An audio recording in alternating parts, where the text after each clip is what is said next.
और मैं उनके पीछे दौड़ लगा रहा था। नहीं है, दूसरा भी मिलने के लिए आ रहा होगा, उसे भी मिलाना होगा, इसलिए तू अपना कार्य कर, दूसरे की व्यवस्था कर मिलाने की। अब जो चर्चा होगी किसके साथ होगी?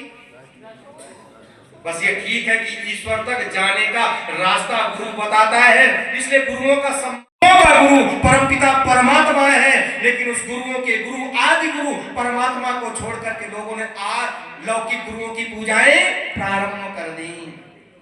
माताएं भी गुरु बनाती है, हो सकता है आगरा वाली न बनाती, सहारनपुर में ये गुरु ना होते तो बोलो हमारी सदगति होने वाली ना थी। इसलिए वास्तव में बिना गुरु के सदगति होने वाली नहीं है, लेकिन नाम दान वाले गुरु से कोई सदगति होने वाली।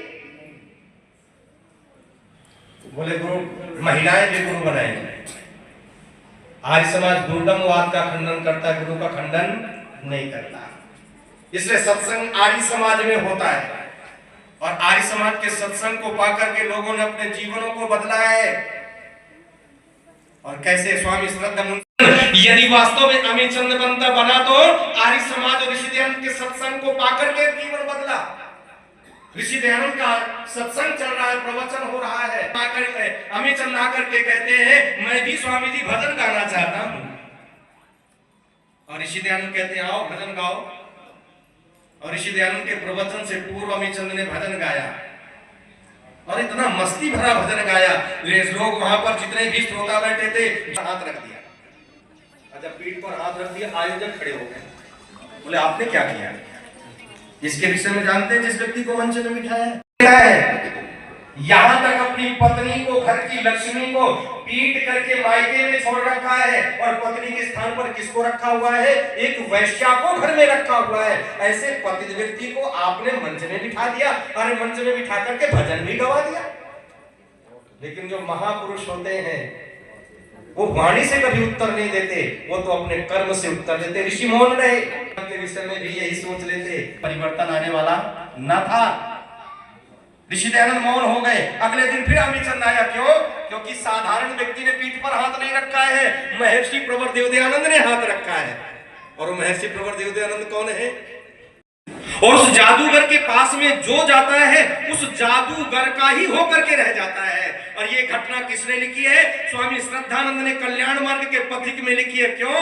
क्योंकि जब ऋषि दयानंद काशी में गए थे, उस बंद किया है कि दयानंद नाम का जादूगर आया है, और जादूगर कैसा है? उसके पास जो चला जाता है उसका ही होकर के रह जाता है। कहीं बच्चे उस जादूगर के पास ना चले जाएं और उसके ही होकर के ना रह जाएं। लेकिन उन्हें क्या पता था कि काशी में उस जादूगर से मिलने से रोक लोगे, लेकिन बरेली में जब उस जादूगर से मुंशीराम मिलेगा और मुंशीराम मिलते ही उस जादूगर का ही होकर के रह जाएगा। और याद रखना, तीसरे दिन के प्रवचन में जब मुंशीराम प्रातःकाल ब्रह्म मुहूर्त में ही पहुंच गए हैं, 4 बजे 3 बजे पहुंच गए हैं, और उस बगीचे में जहां पर ऋषि दयानंद। अपना नाम बताइए। मेरा नाम श्रीमती अलकारिया है, मैं बदायूं से हूँ, आर्य समाज की भजन उपदेश का है। आज क्या प्रोग्राम रखा? आज स्वामी श्रद्धानंद का बलिदान दिवस था, इस पर कार्यक्रम था और इस विषय में कार्यक्रम, इसी विषय में आज का कार्यक्रम रहा। 23 दिसंबर को स्वामी श्रद्धानंद का बलिदान दिवस था, तो आज बहुत अच्छा कार्यक्रम। कल भी स्वामी का बलिदान दिवस है, 2 दिन मनाया जा रहा है यहाँ पर, दोनों दिन उनके ही भजन गाए जाएंगे। और भी विषय में यहाँ चर्चा की जाती है, आर्य समाज का मंच है, और इस आर्य समाज के मंच पर हर विषय में चर्चाएँ की जाती हैं। मैं आचार्य सोम प्रकाश शास्त्री, आर्य समाज। ये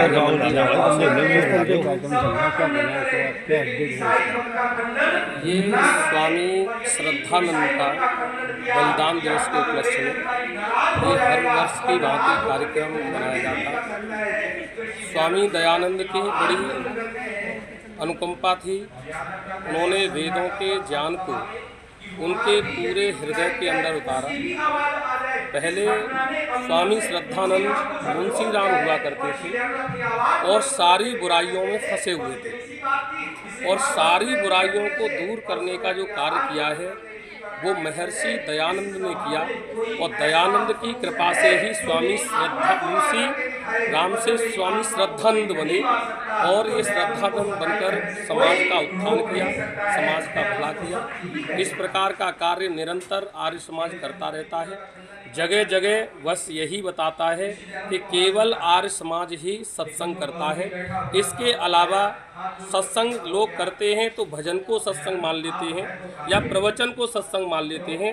वो कहते हैं समाज का जो उत्थान करता है वह सत्संग है और उसी सत्संग के ऊपर हम आज ये कार्यक्रम मना रहे हैं और ये कार्यक्रम निरंतर इसी प्रकार चलता रहता है।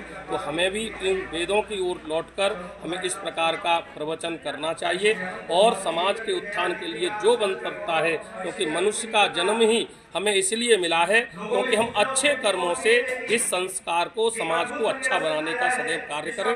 मंत्री आर्य समाज ये हम स्वामी श्रद्धानंद जी का 98वां बलिदान दिवस मना रहे हैं।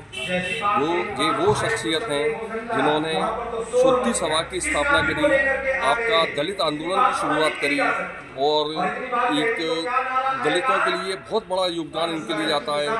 और आपका ये भीमराव अंबेडकर जी ने भी उनको दलितों का मसीहा माना था, उनको उपाधि दी और 1922 में इनके ऊपर टिकट भी जारी हुई थी, देश की जारी की गई थी।